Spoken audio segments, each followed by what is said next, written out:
Opisyal nang binuksan ng isang linggong bagong Pilipinas National Trade Fair 2026 sa pangunguna ni Trade Secretary Cristina Roque. Tampok sa trade fair ang lagpas 300 Filipino exhibitor at mga micro, small and medium enterprises o MSMEs sa layong mapromote ang ating produkto na tatak Pinoy. The MSMEs help the communities, they provide jobs, and they are actually the strength and the backbone of the Philippine economy. So let's continue to help them.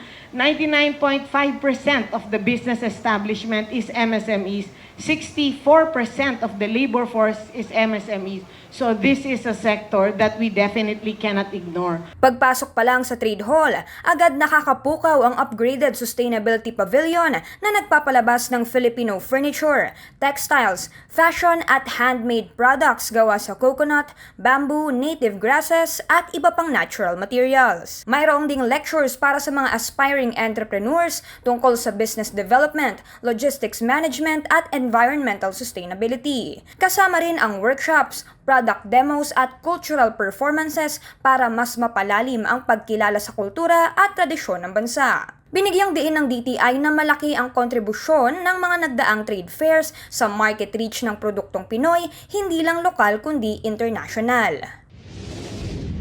Of course, and for MSMEs across the country, the DTI is definitely here for you, and we will help and assist you as best as we can. We will promote your products whether locally or globally. Maaasahan niyo po kami. Magtatagal ang National Trade Fair hanggang February 22 sa isang mall sa Mandaluyong City, habang inaabangan din ang DTI Buyers Day 2026 upang suportahan ang mga business buyers.